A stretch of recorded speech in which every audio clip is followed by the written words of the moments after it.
Good morning, attendees and panelists. My name is David Saab. I'm Business Alliance Manager of the Thames Valley Chamber of Commerce, and I will be your host for this webinar. I'm delighted to welcome our panelists on today's webinar, James Morrison, Solicitor at Doyle Clayton, and Dan Begbie-Clench, Partner specialising in employment law. This morning's webinar looks at what happens when the lockdown is lifted. And Dan and James will use their experience to help us look into the future. What plans organisations can start making to prepare for this uncertain future. For attendees, we will have Q&A at the end of our panelist contributions. So please feel free to post your questions in the Q&A box and we'll attempt to answer these in due course. Without further ado, I'll hand over to Dan, who will take it from here. Thank you, David. Yes, good morning, everyone, and welcome along. As David said, we are specialist employment lawyers with offices in Reading and London, and we're going to talk to you about the issues that arise with the end of lockdown. So if you just bear with me 1 second, as I seem to have a technical issue with the slides. Yes, now working. We have a lot of ground to cover today. As David said, we'll be taking some questions at the end. When we started to write this seminar, it was immediately apparent that there is a huge amount of ground to cover.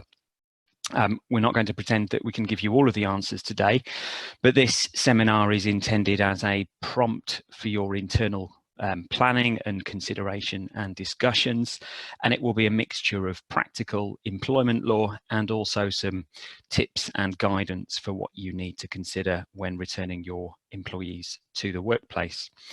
So let's make a start. Now, things have moved on a lot in the last week or so. We had an announcement from the Prime Minister on Sunday that there is now some form of plan to bring the lockdown to an end, and of course employees who are not able to work remotely from home were encouraged to return to work this week, although of course there has been some confusion about whether it's safe for all employees to do so, and some guidance was issued by the government about safety in the workplace, but only a day or two after that announcement. But we know that there's a plan to slowly ease things. What we do also know is that that is going to be sector based, so some businesses will be able to start operating before others, and that's going to have an impact not only on yourselves but also on your pipeline. Of course, your clients may not be reopening and operating at the same time as you, which is going to affect when they can instruct you and give you work, and that's going to have a knock-on impact on the number of employees that you need back in the workplace at any given time. We also have to be aware, of course, of the risk of a second spike or even third or fourth spike in infections, which could lead to us going back into a more strict lockdown. All employers need to be agile and flexible enough to prepare for that eventuality. And a huge issue for all of us is, of course, social distancing and how that intersects with health and safety in the workplace and also with employees' journeys to work. We'll talk about that in a bit more detail. Suffice to say, things are going to change hugely for us. The CEO of Barclays was quoted in the press a couple of weeks ago saying that the era of having 7,000 employees in their headquarters in Canary Wharf was at an end, and he didn't see when we would come back to that sort of situation where we have crowded offices anytime soon. And we'll also talk about long-term remote working. James will deal with that in more detail. Of course, I'm sure all of us have probably spent a lot more time working remotely in the last 2 months than we have in the entirety of our careers, and that's now going to be a feature of our working lives. So I'm sure all of you will be deep into your plans as to reopening your offices and bringing people back to work if you haven't started doing so already. Some of you attending may have furloughed your employees and be claiming payments under the government scheme. Some of you may not have done so yet, but may do so in the next few weeks. The Chancellor this week announced an extension to the furlough scheme. It was due to end on the 30th of June. it's now been extended in full up to the 31st of July. So the government will still pay up to 80% of employees' salaries, capped at £2,500 up to the 31st of July. And we know that there's going to be a further extension in August, September and October. We're not clear about the details of that yet, but it seems that that will apply to allow employers to return employees on a part-time basis to work, with the government just paying some of the salaries during that time. So you will be looking at all of this and thinking, well, if we have employees on furlough, what happens at the end? Will we be able to restart our business as normal anytime soon? And what will our employee requirements be? And clearly that's going to depend on how much business is coming in from your clients and so on. You may also need to think about whether you continue furloughing employees beyond the end of the government scheme. So if you did that, of course, it would be you paying it yourselves. You would need to decide what the terms are. Lots of employers have taken advantage of the furlough scheme, of course, to try to avoid making people redundant. As and when you reopen, of course, hopefully you will need your employees to hit the ground running. So better to keep them on if you can, rather than lose them and then have to rehire. But unfortunately and inevitably, some employers have had to make redundancies already, and you may have to look at that in the future. I'm going to talk about redundancies and collective redundancy consultation at the end of this session. But all of these factors will be feeding into the strategy you're thinking about in relation to returning your employees to work. One point just to remind you of is, if you have furloughed any of your employees, there's a 3-week minimum period for them to be furloughed for you to then claim the retention scheme payments for them. So you just have to ensure that you time the furlough to end at the correct time when the furlough scheme comes to an end on the 31st of July. We know that lots of employers are rotating their staff, so they put some of them on furlough for 3 weeks or so and have the rest of them working and then rotate them. Whether or not you've furloughed your employees, you obviously have some people working from home or not working at all. You'll need to give everyone a written notification about returning to work and what the terms and conditions of that are going to be. Now, that notification is going to be, the content of it is going to depend on what you've agreed with them already. You may have given yourself a lot of flexibility when you put people on furlough. You may have said, we can return you to the office at any time at the drop of a hat, or you may have said, we'll give you a week or two's notice. Either way, you're going to have to look at employment contracts and check what notification terms there are in that and what you said in the letters. And you're going to need to think about timing, of course, and this is where it gets quite difficult. And I think this is one of the areas where we start to see the collision of all of these new issues created by the pandemic coming and hitting head on with established employment law principles. And you will have to start taking into account matters that you didn't need to take into account before. So when it comes to returning your employees to the workplace, you may not need everybody back at the same time or immediately. And usually you would think we want to have our most experienced and key employees back first so that we can hit the ground running. And that's fine. But in this case, there may also be different circumstances to take into account that you didn't have to before. So for example, you may have plenty of employees who are struggling with the lockdown and with isolation. Perhaps they live on their own, for example, and they're desperate to get back to work. We have lots of clients where certainly a lot of younger employees are really keen to get back to the workplace. So you may need to take those things into account, for example. And on the other hand, some new issues coming up as well with people who might be reluctant to return to work. They may be reluctant because they're worried about the health and safety risks in the workplace or on their commute. Are they going to be exposed to contracting the virus and then taking it home with them? Perhaps they live with somebody who is vulnerable, or they care for somebody who is vulnerable. And on top of all this, of course, we've got the issue with schooling. No doubt many of you and your staff are juggling work and childcare at the moment, and we know that the primary schools are going to stay closed until at least the 1st of June. They might reopen then. That's obviously going to impact whether or not staff can come back at all, and whether they simply have the flexibility to leave the house or not at the moment. And all of this will, of course, be considered hopefully side by side with what you're doing about employee engagement. It's of course been very difficult for all of us working remotely and not being in the workplace with our colleagues as we used to. And I'm sure most of you will be having or have used some sort of strategy to keep everybody motivated and engaged, whether or not it's Zoom calls every morning or team drinks or however you've done it. But you're going to be faced with some different issues. You might have employees who are demotivated. Perhaps they've been furloughed, they haven't been working. Perhaps they've had to take a pay cut as well. We talked about employees who might be anxious because of the risks of health and safety, contracting the coronavirus. And there may be people with other issues as well, perhaps people who've suffered terrible bereavements at this time and haven't been able to go through the usual processes and family time that you would normally have to deal with these issues. And hand in hand with your employee return strategy is thinking about contracts, terms and conditions of employment, what is going to apply at the end of furlough or when people come back. Firstly, if you have furloughed any employees, there needs to be some sort of written agreement to that. HM Revenue and Customs will expect to see a paper trail where you have informed employees about the terms of the furlough and they have given you some form of agreement to it.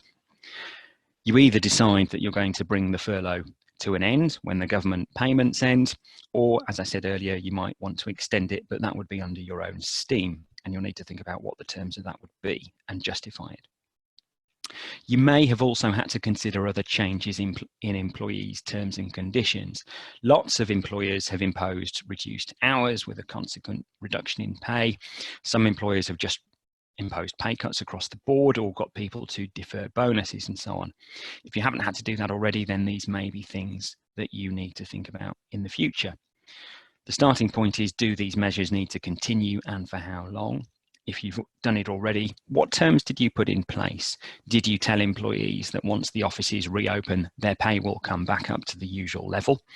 And if you need to continue those measures, how do you justify it when you are asking people to come back and work full time? And one related issue to this is relating to redundancy consultation, and that is if you are planning to impose changes to employee terms and conditions which affect 20 or more employees, then you will probably need to follow the statutory collective consultation procedure, which applies in the case of mass redundancies as well. I'm going to come on to that, as I said, a bit later, but these are rules which apply when you are proposing mass changes to employees' terms and conditions. Another issue which might be high up in your inbox is dealing with holiday entitlement. Now, we were going to be a bit more uncertain about this when we talked today, but thankfully yesterday the government issued some new guidance which has helped to answer some of the questions. The starting point is, as I'm sure you're all aware, we all have minimum legal holiday entitlements and maybe we have additional holiday entitlement above that in our employment contracts. And as an employer, you are usually required to get your employees to take their minimum holiday entitlement each year, which is 28 days. That's normally 20 days of holiday plus the 8 usual bank holidays. Now, in March, the government brought in a change to the working time regulations, which allowed employees to carry over up to 4 weeks of their statutory holiday entitlement into the next 2 leave years if they're not able to take that holiday because it's not reasonably practicable because of the effects of coronavirus. And when they brought that change in, the government did suggest that this was probably going to apply in the main to key workers, to those people working in healthcare, in transport, and all the other sectors that have been flat out in the last couple of months where people wouldn't have been able to take holiday. So this provision was brought in to protect their holiday entitlement and allow them to carry a large amount into the next 2 years if they weren't able to take it. But the law that they brought in, the amendment, actually applies to all workers. It doesn't just limit it to key workers. So in theory, we all have a right to carry over 4 weeks holiday into the next 2 leave years if we don't take it this year, if it's not reasonably practicable. The amendment that they brought in didn't define what not reasonably practicable means, but we all assumed it meant something like if you were ill or if you had been working flat out due to the pressures of coronavirus, then this carryover right would apply. Yesterday, the government brought in some clarificatory guidance, which essentially confirms that. So the position is this carryover right does apply if somebody has been prevented from taking their holiday due to coronavirus illness, or because they've been working in a key worker sector or whatever it may be, or they're just not able to take the time off. But otherwise, employees should take their holiday where that is possible. So that means whilst you might have employees accruing lots of holiday in the last few months and perhaps over the summer, because we're all not going to have the most amazing holidays this year, what do you do? Do they get to carry it over up to 4 weeks, carry over at the end of the year, or is there another solution? And my answer to that is yes, there are two options. The first one is the carrot and stick option, which is you gently encourage your staff to use up their holiday entitlement. We all need a break from work, and as an employer, you are obliged to encourage your employees to use up their holiday. So even if we're all working remotely from home, it's still a good idea to take some time off to get some rest and a break from your emails. I took a week off last week in the glorious, well, actually quite overcast Costa del Peckham, which I can see out of my window at the moment. Not the most exciting holiday, but let's face it, not many of us are going to be able to fly off to exotic destinations this year. So holidaying in our gardens and living rooms is probably going to be the way ahead. So even if your employees are reluctant to take holiday, you should still encourage them to do so. But if they don't, you have a second tool in your armory, which is you can force them to take holiday. Under the working time regulations, there is a provision that allows you to force your employees to take a period of holiday. It's very simple. You just need to give them written notice, which is twice the length of the holiday that you want them to take. So if you want your workers to take a week off, you need to give them at least 2 weeks prior written notice. A word of caution, although this right does apply and you're allowed to use it, I would be a little bit cautious when exercising it in all cases, especially if you've had staff who you've been leaning on very heavily in the last couple of months. They may have been working all hours for you and also juggling childcare, doing their work from the kitchen table and so on. So your requirement that they take some holiday in their living room for a week might be met with a bit of resistance, but that's over to you as to how you deal with that. A further issue that's come up in relation to furlough has been, can you require those employees on furlough to use up their holiday? They're not working for you, they're being paid by the government. Can you get them to take some of their holiday entitlement in that time? That has now been confirmed by the government yesterday. And the answer to that is yes, you can get an employee on furlough to take their holiday, or they can voluntarily take it if they want. But there's a kicker. The furlough scheme pays up to 80% pay. Any employee who takes their holiday during furlough, whether at their own request or forced to by their employer, should be paid their full rate of pay for that holiday period, which means you would need to top up their pay to 100% for any holiday during the furlough period. Another option for you, of course, is when your employees come to the end of the furlough and the government scheme finishes and stops paying them, you could then require them to take a week or two's holiday before returning to work or perhaps carrying out any redundancy process. This leads us on to, I'm sure, what many of you are planning at the moment, if you're not already, is returning to work.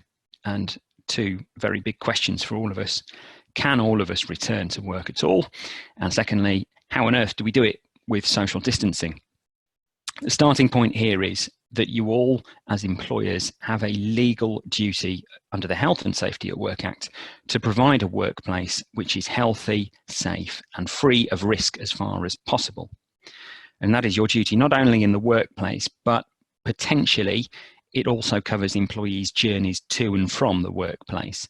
Although the law states it covers the workplace, it has always been argued that if you put your employees in danger or require them to undertake a journey which is potentially dangerous to attend work, that might also be a breach of your health and safety duty. It's never been clarified by the courts, but of course we can see it's ripe for clarification at the moment. So we all know that social distancing has been strongly advised for all of us still, and there are certain groups where it is even more strongly advised because they are vulnerable or extremely vulnerable. Pregnant employees are one category. You always have a special duty of health and safety towards staff who are pregnant. That includes doing risk assessments for them to ensure there's no risk to them in the workplace, looking for alternative duties if there is some sort of problem with the job that they do which might impact the pregnancy, and it even goes so far as having to medically suspend them on full pay if you can't provide a risk-free workplace. Of course, we know that pregnant women are at greater risk of complications from coronavirus, so they will have even more protection, and you will have to really consider whether it's necessary or appropriate to have pregnant staff attending the workplace and what safeguards you can implement for them. We also know that some people with certain underlying health conditions are at much greater risk. For example, employees with severe asthma are at greater risk of severe complications. And again, you'll have to think about what adjustments or accommodations you might need to make for them. And of course, we know that those over a certain age are also at greater risk too. The good starting point for all of you, which hopefully you will have all read, or at least have on your desks or kitchen tables to read, is the workplace guidance that was issued by the government on Monday night. There was already some guidance in place for certain key worker sectors like transport and healthcare. That's been out there for a few weeks. But on Monday, the government issued new, what it calls COVID secure guidance, applying to a number of different types of workplaces, including office environments, separate guidance for factories and warehouses, separate guidance for retail stores and for mobile workers and so on. So you all are strongly advised to read that cover to cover. That guidance contains tips on social distancing and health and safety risk assessments. Documents are quite readable. They are about 40 pages long in each case, but as I said, fairly straightforward, a lot of pragmatic advice in there. There's also good guidance published by the World Health Organization as well about social distancing and managing risk in the workplace. So whilst it's a huge topic to discuss, health and safety and social distancing in the workplace, but that guidance is a very good starting point and gives you all sorts of tips as to what you should be considering. Every workplace is different. A reminder, it's not just the workplace that you need to think about, it's also access to the workplace. How do your employees get in? Do they have to get into a lift? How many people can you get into a lift and what protocols do you put in place? How do you have people circulating around the office? Can you put in a one-way system and so on? We know that things like hot desking are probably a thing of the past at the moment. The idea of sharing other people's equipment is not wise and not recommended at the moment. The guidance also recommends that you look at other things like ventilating your offices well to ensure that there's a regular fresh air supply coming in. So that means instead of having the air conditioning set to recirculate the air several times, you get fresh air in as much as possible. You'll also need to think about PPE. That's not mandatory, certainly for most jobs, but there may be certain jobs where you are obliged to consider it and then provide it. It depends on what the employees do. In the main, your starting point is going to be, as I said, reading that guidance, but then conducting numerous risk assessments. There's more in the government guidance on that. If you haven't got a health and safety consultant in place, then I'd strongly advise that you go out and seek one. And the other point to remind you of is employees' journeys to work. Some employees are going to be concerned about getting on crowded public transport. You will have seen pictures in the media this week about crowded tubes and buses, everyone rushing off to work on Monday morning, having been exhorted to by the Prime Minister without proper measures being put in place by the transport system and employers.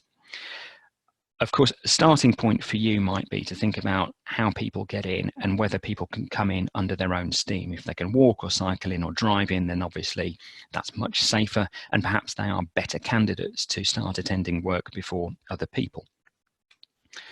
You can also think about other issues like compressed hours. I mean, all of this leads me on to thinking that we're going to be having what I would call mix and match working practices, at least for the foreseeable future this year. In general, all of us are going to have to be a lot more flexible about how we work, but we're going to have to be a lot more flexible about what we expect of our staff as well. You can think about things like phased returns to work, whether you actually need everybody back at the same time, or whether it's good for some people to come back first. A lot of our clients are looking at using offices as a hub. So they'll get everybody in for a socially distanced meeting at the start of a project or transaction, but then after that, everyone will go to their respective homes and work as necessary. So only attending the office as a minimum requirement for a specific project or meeting. As we said, taking into account commutes and people's childcare needs is something important at the moment. Lots of employers will also look at compressed office hours. So it may be that you think you can allow your staff to start and finish their working days at home, but they come in from, say, 10 till 4 when public transport is much quieter. Before the lockdown started in the middle of March, lots of employers were taking matters into their own hands. They were already having mixed teams working. So we knew of lots of businesses near us where half of the employees were sent home to work for 2 weeks whilst the other half remained in the office, and then they rotated. And that could be a way ahead for many companies too. And clearly you need to think about the nature of employees' roles. Whilst some of the guidance we've had from the government could have been clearer, they have specified that if you can work from home, you should stay working from home. So those of us who can do our jobs remotely, sitting at home without too much imposition, are likely to continue doing that for several months, if not longer. And with that and the mention of home working, I will now hand over to James, who's going to speak to you more about the issues of long-term remote working and also flexible working. Thanks, Dan. Thanks everyone else for joining us today. So far, we've been talking about returning to the workplace after lockdown, but another thing that's been on our minds is whether the last few months are going to bring more permanent change to the way we work. So one area in particular we've been considering is the extent to which workers are going to seek more flexibility going forward. Now, people will probably have or know someone with caring responsibilities or who are self-isolating or even shielding and won't be able to return to the office for some time. People will also be reluctant to use public transport and mix with others in confined spaces. And then there's going to be plenty of others who simply want to build more flexibility into their routine. We've already seen the government's approach is going to be a phased return out of the lockdown. And it's probably the case that those of us in office-based roles who can work remotely fairly easily are going to be asked to do so for some time yet. Appreciate most businesses reverted to home working quite quickly and without the health and safety checks associated with long-term arrangements. Now, the health and safety executive has recognized that this was done on the basis that it was going to be a temporary change, and ACAS has also made the point that it's actually physically not possible to conduct risk assessments in people's homes at present. As the lockdown measures are lifted, these home working arrangements might remain in place and perhaps permanently, so employers do need to look at the arrangements more closely and consider measures to address any risks. I think with probably widespread agile working in store for the foreseeable future, we do need to plan effectively for what's to come. So that should really involve taking soundings from employees. But we do need to be careful when sending out surveys and questionnaire because chances are you might be left with a long list of demands for equipment and furniture that's not strictly necessary and very difficult to satisfy. So in the short term first, what can you do? You can look at the information in front of you and consider whether any individuals have reported health issues which need to be addressed. Are you meeting your individual duties for those people? Then you can consider whether any individuals have had a recent, say, desk assessment in the office, whether they were provided with any specialist equipment to help or prevent long-term physical difficulties, and what can you do for those individuals? But as you move forward, as you plan for larger numbers for long-term arrangements, you need to engage the workforce and find out who's considering or interested in flexible remote working in the long term, and if so, what challenges does it present for those particular people? This is because under the Health and Safety at Work Act, employers are responsible for employees' health and welfare and safety so far as is reasonably practical, and yes, this does apply to home working. So in terms of what you're doing now, you can't go wrong by providing information and guidance to help employees look after themselves physically and mentally and to reduce the risks of working at home. And when you're deciding how to meet your duties in the long term, that conversation really should be informed by discussions with individuals about the particular needs and what you can do within reason to address them. Those permanent home working solutions, they will require a suitable risk assessment. The government's also advised that vulnerable categories should carry on working at home and avoiding public transport, so to at least some degree, These home working assessments and say display screen equipment assessments will be needed to identify risks and also just to manage employee well-being. Do note, there's no general legal obligation to provide equipment, but we do need to consider whether we're complying with our duties towards each individual on a case-by-case basis. Bear in mind also that employers are responsible for any equipment they do provide, so you need to ensure that it's well maintained and of course covered by appropriate insurance, whether or not you provide that or agree that the employee is going to arrange it. You also might want to have a think about whether or not your IT and similar policies are fit for purpose, and also whether you might need to provide a bit of IT equipment to make sure you're meeting your data privacy obligations. Moving on to the more formal flexible working structure, we are likely to see a rise in flexible working requests for employees. So, employees with over 26 weeks service have a statutory right to make flexible working request, which employers are required to consider in a reasonable manner. There is a procedure which must be followed, and this involves spending appropriate time considering a request and how it might benefit the employee and how it might impact the business and their colleagues. You need to discuss that with the employee and perhaps consider alternatives or slight adjustments, perhaps offer a trial period if appropriate, and then of course provide them with a well-reasoned decision.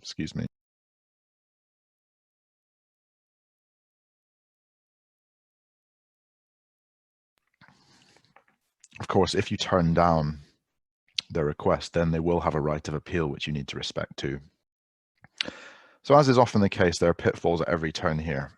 And if an employee feels their request has not been handled properly or has been unjustly refused, you can guess there's going to be a risk of employment tribunal activity, and it's usually coupled with an element of sex or disability discrimination.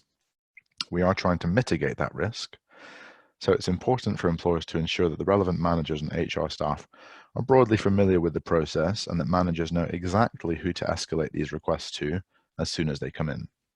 There is a deadline of 3 months to respond to a request, and considering the amount of work that goes into dealing with one of these properly, it is crucial that you get the ball rolling as soon as you can. Under the statutory rules, there are only 8 reasons which an employer can rely on to refuse a request, such as impacts on cost, performance, service delivery, etc. Now, many employers will believe that being present during core hours is critical to business need, and the difference and perhaps difficulty going forward is that many of us will be coming back from a few months of remote working, and in many cases with surprising success. So although managers are keen to return to normal setups as soon as possible, which we understand, we have mentioned a few times that we're almost certainly going to encounter a new normal. And these expectations of what an office role should look like seem to be disappearing quite quickly. So decision makers really need to consider whether any refusal is genuinely justified and whether that role really can't be performed with some degree of flexibility.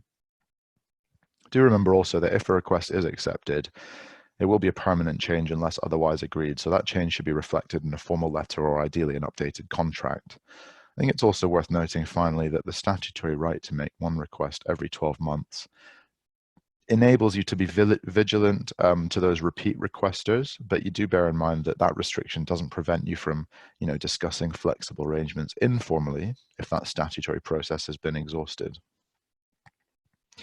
So aside from that formal flexible working structure, there are other instances where employees will be entitled to some flexibility if needed in emergency situations, but not on a permanent basis.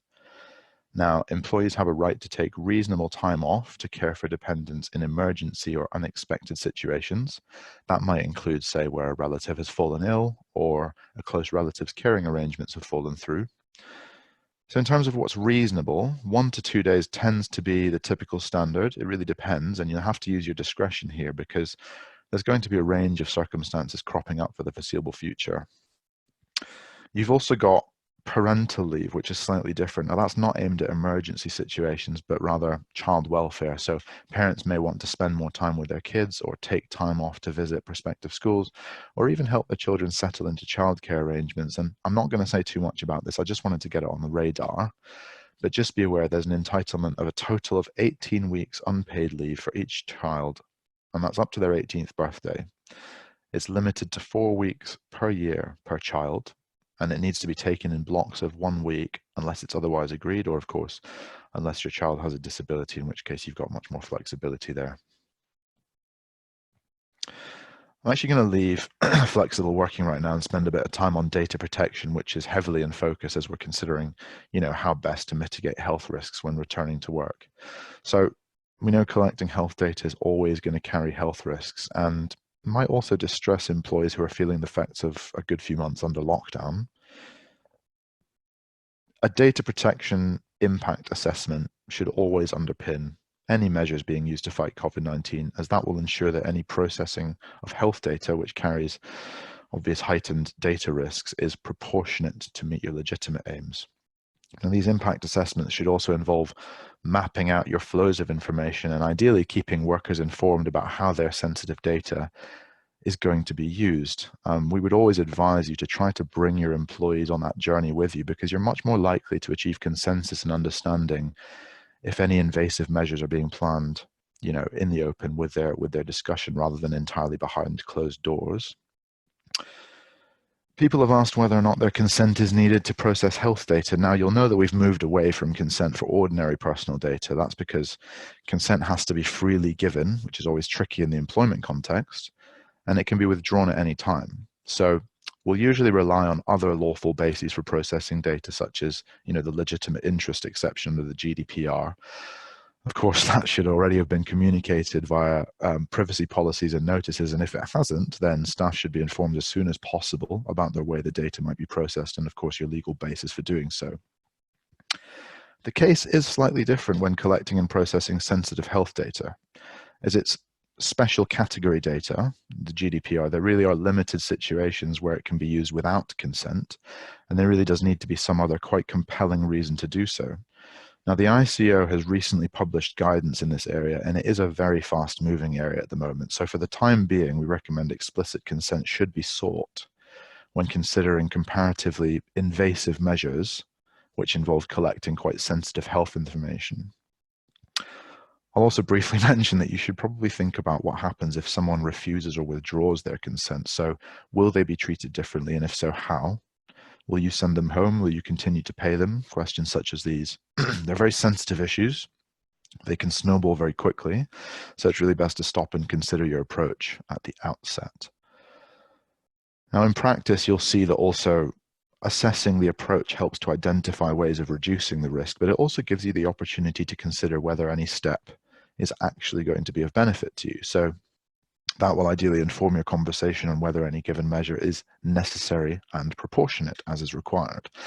So some measures might involve testing. Can we test our employees? Can we take their temperatures? We're probably familiar with the images of workers being, ray gunned as they turn up to work in other countries. Granted, high temperature is a symptom of COVID-19, but it's one of many symptoms, and it only affects some people. We also know there are others who show no symptoms, these so-called asymptomatic carriers. So taking temperatures may well give people peace of mind, but we do query whether that's enough in of itself to justify some fairly invasive data capturing. Now, as I said, the ICO has released guidance in this area, which seems to make a distinction between testing for COVID-19 and basic temperature surveillance. Bear in mind that taking temperatures isn't something that is not something that the government has recommended, nor has the WHO. So it's unclear as yet whether or not it's going to be possible to establish that as a necessary measure. We are conscious that lots of employers will still feel that it's necessary, and possibly for good reason. So it is important to show that you've really considered the purpose and the effect of that measure, and very closely consider practical questions also, such as, are we only testing our workers? Are we, are there other people entering the buildings where our staff are located? And, are these people from other companies, people who we have no control over that we're not able to test? So if many people are falling through the cracks, as it were, then we query whether or not it's going to be an effective measure, and therefore whether it's going to be necessary and proportionate. But if we're taking this further, you do really need to drill down into the detail of how this is going to be managed. What is it that you're going to be testing for? If you're going to be taking people's temperatures, what sort of technology are you going to be using? Are you going to be using physical thermometers? And if so, what type are you going to be using? Because we know that some types are markedly more invasive than others. You might want to ask if it's right to involve a medical professional or even occupational health in that process, and also consider if it's not possible to obtain someone's consent. then you're going to have to look at whether it's possible to rely on a different basis for processing, but just note that it could be a really risky approach, and we would always advise taking specific advice on the particular situation.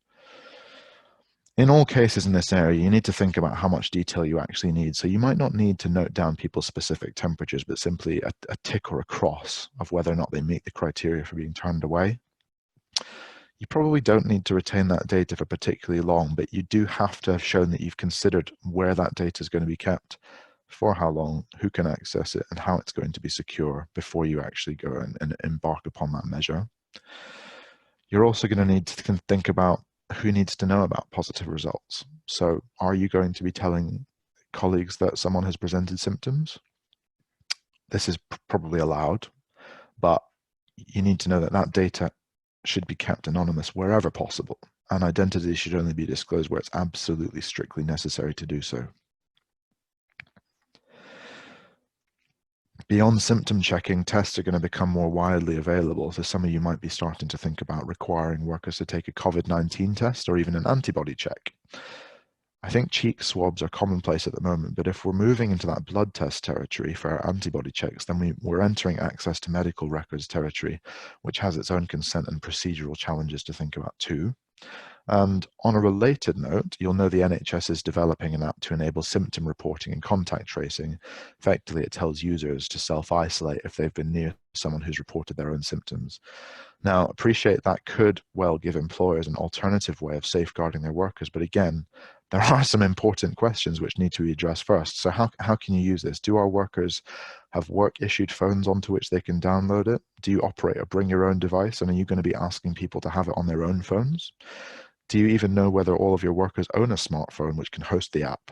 So there's some practical issues you have to sort out, but I think at the moment there are some even bigger questions looming about whether that app's going to be used correctly. You know, some members of the public may be taking an overly cautious approach, which could mean disproportionate safeguarding. And, you know, your workers might end up having to self-isolate many times on the basis of people reporting symptoms which frankly have nothing to do with COVID-19. Of course, that could lead to economic burdens if your workers are being taken out of action over and over again. So I think it's clear there's no easy solution, and employers are going to have to use a range of responses they feel are necessary to resume business while keeping their workers safe. And it's always going to be the case that you're going to have to be very clear on the purpose of data collection. You know, why are we doing this? You're going to have to focus on minimizing the amount of data you collect. You know, we don't need to write down all this stuff, but these are the crucial pieces we absolutely must keep. You're going to need to limit the storage of that information, and you're going to need to ensure that it's kept absolutely secure.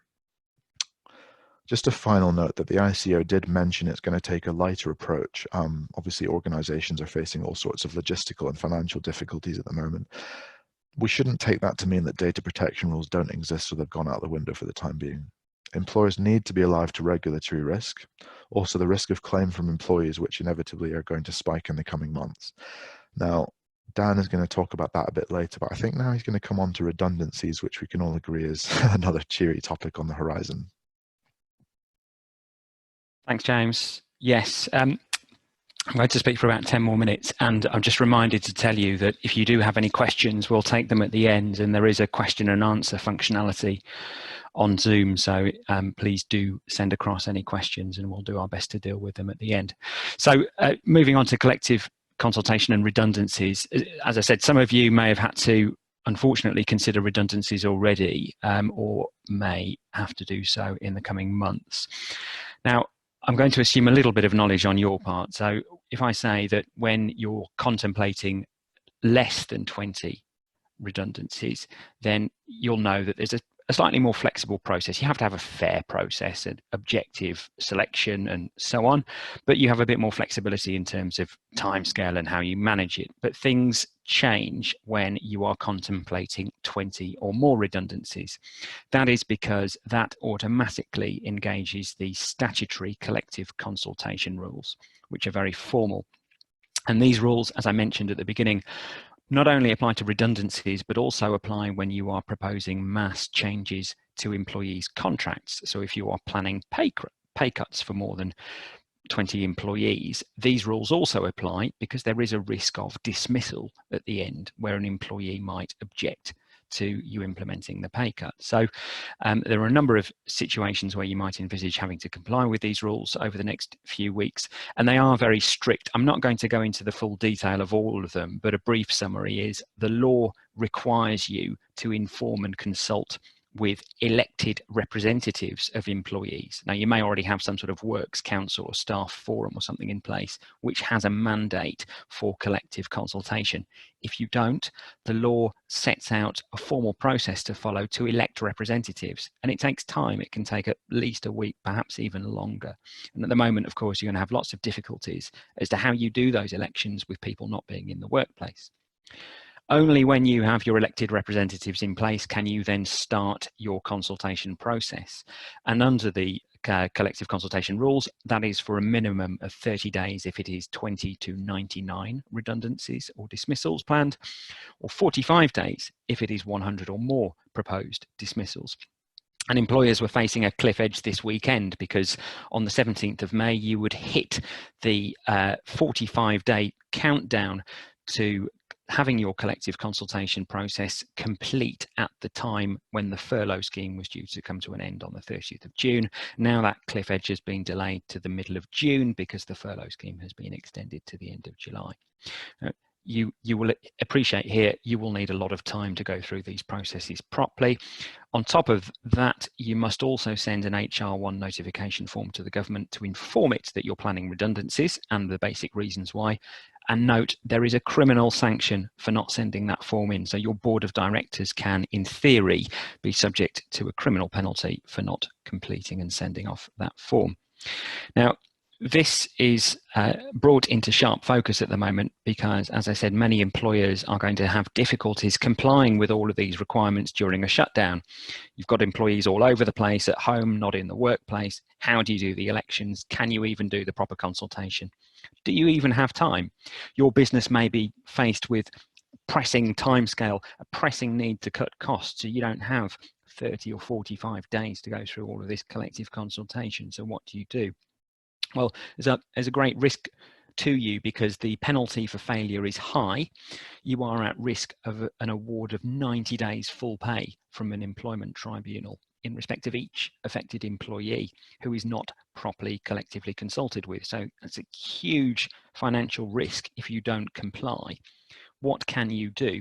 Well, there is a defence written into the law which allows you to plead that there were special circumstances that meant you weren't able to fully comply with your obligations to collectively consult. Of course, you might say, well, the coronavirus pandemic, what could be more special circumstances than that? And I will say to you, hold on a second, because unfortunately the law is very narrow. And whilst tribunals will of course take into account that the pandemic was here and with us and preventing you from doing everything, you are still expected by law and by the set case law to do as much as you can. There are very few successful cases that we have seen where employers have run this special circumstances defence and fully got themselves out of collective consultation obligations. So the law says you must do as much as is reasonably practicable. So you might not be able to do your 30 or 45-day consultation, but if you are reasonably able to do 20 days, you should do that, for example. And it's going to be much harder to defend your failure to do your collective consultation if your employees are being funded by the government under the job retention scheme, and that cost is being taken off your hands. A number of questions have come up from clients during the last 2 months about redundancy consultation, and specifically about whether you can do it with employees who are on furlough. And we have three main questions which I will answer for you here. Of course, the basis of the furlough scheme is your employees are at home, they're not doing work for you. And indeed, when you claim the furlough payments from the government, you must give a declaration that these employees are not providing any services to your business and not generating any income. They can't work for you.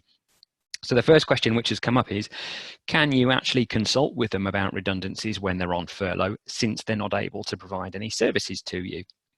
The answer has been clarified recently by the government, which is, and I must preface this by saying, all of the furlough scheme is generated from government guidance. It's not written into law. We have various different guidance documents which are a little bit inconsistent and have evolved over time. We have a direction from HM Revenue and Customs about how it's supposed to be implemented, but it doesn't answer all of these questions. There isn't a piece of law that we can look at. So these are our answers given to you, which form our best understanding of the guidance as it stands. But the answer to the question, can you consult with them, is yes. The government has confirmed that consultation and somebody doing their work as an employee representative during a consultation process should not be work that would take them out of the furlough scheme rules. Second question is, can you actually make them redundant and give them notice of redundancy when they're on furlough? That comes up because, of course, the furlough scheme was brought in to avoid redundancies. You are going to be given some money by the government to fund employees' wages to avoid making them redundant. So isn't it inconsistent to then make them redundant? Well, the answer is we think you can give them notice of redundancy because, of course, things change over time. Whilst the furlough scheme may have helped you avoid redundancies, there may come a point where that's simply not possible. So we think it is possible you can serve notice of redundancy whilst the employee is still being paid under the furlough scheme. But it leads us on to the third question, which gets a little bit more complicated. When you make an employee redundant, they become entitled to a number of payments: notice pay, payment in lieu of any untaken holiday, and statutory redundancy pay if they've been with you for more than 2 years. Can you pay all of these things out of the furlough scheme, use the government money for it, or do you have to fund them yourselves? The answer to the holiday pay and statutory redundancy pay questions is straightforward. You, as the employer, have to fund those payments yourselves. You can't use the furlough scheme monies to pay those.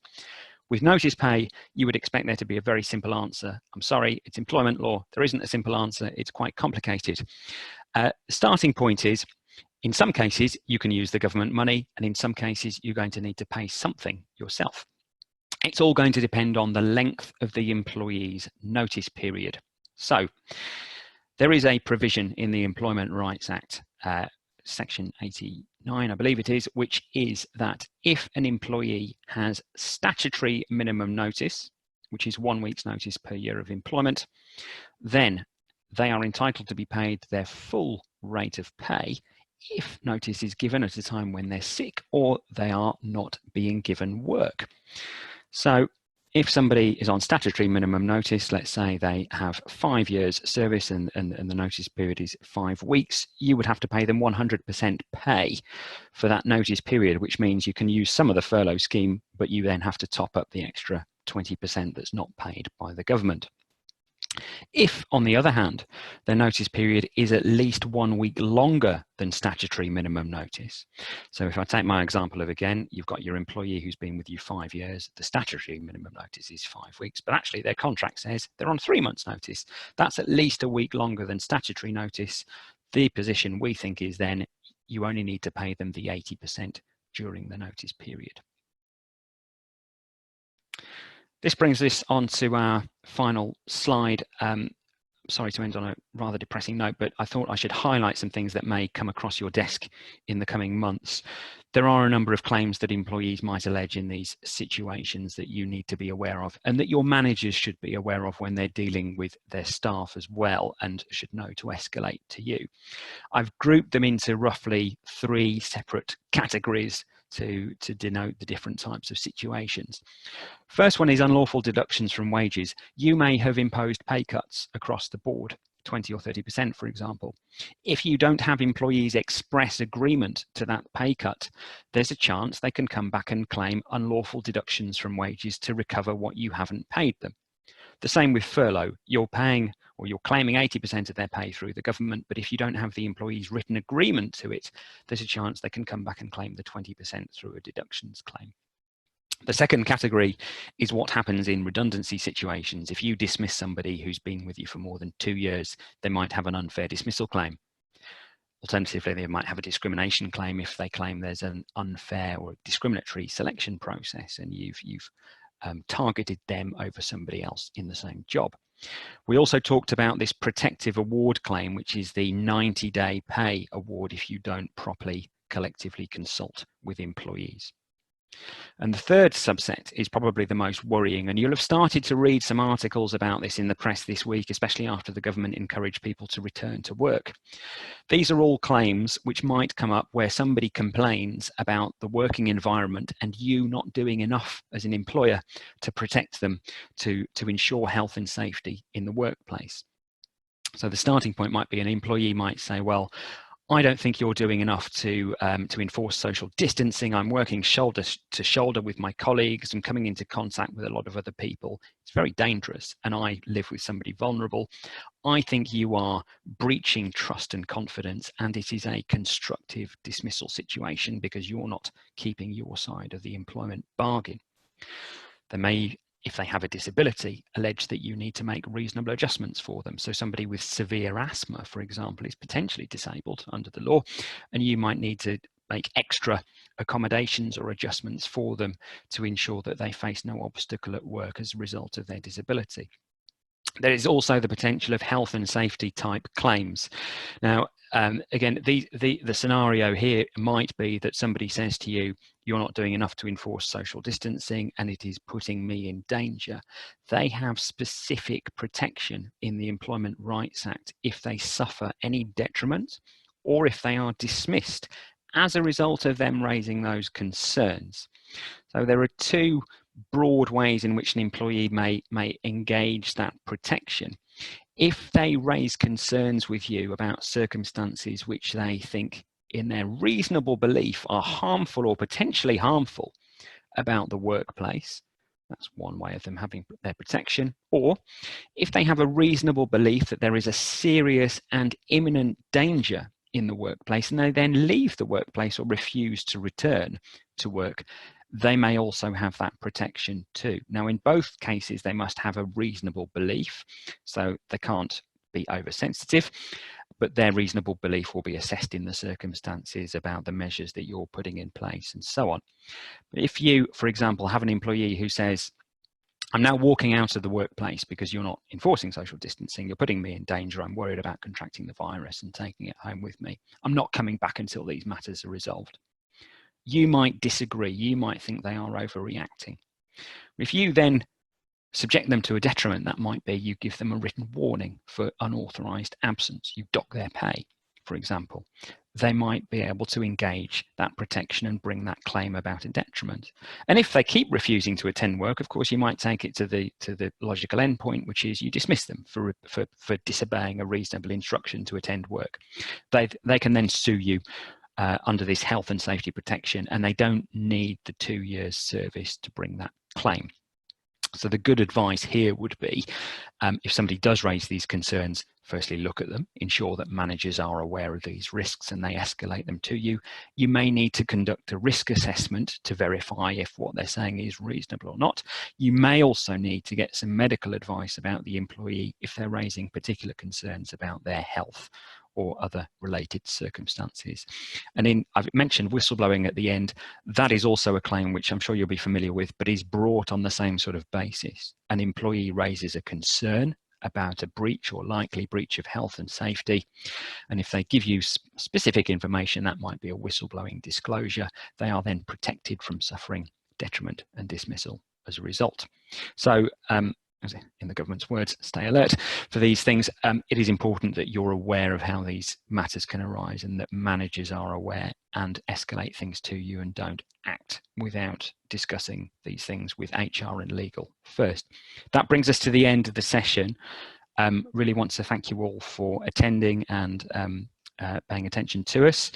I think that there are some questions. David, I think, do you have questions that have come in, and we'll do our best to answer them? And if we don't get to answer your question, then obviously please do email us. Yes, please, Dan, and thank you to both you and James for delivering such a vast collection of vital information so concisely. I can imagine that this webinar will be viewed many times post-event as employers check exactly what they need to do to prepare. So thank you so much for sharing. I do have a couple of questions that have come in. How much notice do we need to give employees to end furlough? Yeah, so I talked earlier about obviously if you want to bring employees off furlough and get them back into work, or the furlough scheme comes to an end and then you need to make a decision as to what to do next, you need to give them notice about that in writing. The starting point is going to be what you told them initially when you put them on furlough. So you may have included in the furlough letter something like, we can recall you to work and end the furlough at any time at the drop of a hat on immediate notice. If you didn't say anything about that, you need to look at the employment contract. There may be a clause in there that requires you to give, say, reasonable notice of changes. The fallback is always going to be giving them reasonable notice so that they can make preparations. Okay, that makes sense. Can we insist on staff wearing PPE?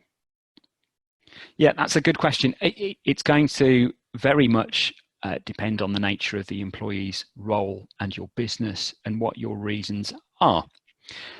The government has not mandated that people should wear PPE. There is loose guidance now that people should wear masks when they go on public transport and go into shops and so on, but that isn't a requirement. Although we see in other countries that it is a requirement. Maybe that'll change here soon. So insofar as the government isn't mandating people to wear PPE in normal situations, or at least not making it a requirement, I think it's always going to be difficult for an employer to make it a requirement unless there's a good business reason to do so. Now, it may be that those staff, if they are obviously delivery drivers and so on and coming into contact with members of the public, then there's a good reason. But if you're just thinking about people in the office, is it actually necessary? What are you hoping to achieve? If you're doing it to reassure staff, that's one thing. But in all cases, you as the employer will need to provide the PPE and make sure it's adequate as well. So you need to have good supplies. You need to make sure that you can refresh those supplies and that it is adequate to protect staff in the first place. Right, I see. Okay, and I think we've possibly got time for one more. Let's see if we can squeeze this in. Do we need to cover employee expenses when working from home, such as heating, Wi-Fi, electricity? Yeah, interesting one. So obviously, many of us have been working at home for perhaps a bit longer than we anticipated in the middle of March, and it's now likely that many of us will continue working at home for much longer. And I think when people were sent home in the middle of March, it was very much on the basis that this is going to be a temporary measure and hopefully everyone will be coming back to the workplace soon. And most employers did not offer anything towards employees' costs or anything like that. Everyone just sort of got stuck in and provided what they needed for themselves. Now that the landscape has changed a little more, and it does look like a lot of us will be working at home for longer periods, then there's a stronger case for employees to argue that they should be given some financial support by employers, but there isn't an obligation. However, I think you need to go back and think about your health and safety duty. If you're starting to think about employees working at home for, let's say, another few months, you need to ensure that they have a healthy and safe workplace at home, but also think of the possibility of them suffering some sort of back injury. I mean, many of us will have bad backs from sitting at improper workstations at home already. So you might want to think about whether you provide some sort of funding towards a good chair, for example. I know large employers, I mean, Facebook is a good example. Of course, they have a huge amount of money, but they have given employees $1,000 towards equipment at home, and employees can spend that in any way that they want. I'm not saying that all companies have that kind of resource, but no, that's a high bar. But there isn't an obligation, but you do need to think about what's going to be efficient for your business and how it's going to help. Of course, if you have an employee who's fit and well and not suffering bad back problems, they're going to work a lot better than somebody who is suffering and having to lean over their ironing board where their laptop is precariously perched. That conjures up a fantastic image to end on. Thank you, Dan. Thank you, James. Really appreciate all the wealth of information that you brought with you. Note to participants, thank you for joining us. And to let you know, I'm just sort of going through the slides now, just so you can see the different Doyle Clayton premises. And also a word on behalf of the Chamber, we have launched a business continuity toolkit in conjunction with the British Chambers of Commerce. Please have a look on our website for that. It contains all the information that you will need as a business under one portal, and we're grateful to today's panelists for delivering us such detailed information. So thank you, Dan, and thank you, James. Without further ado, we will end this session. Thank you, guys.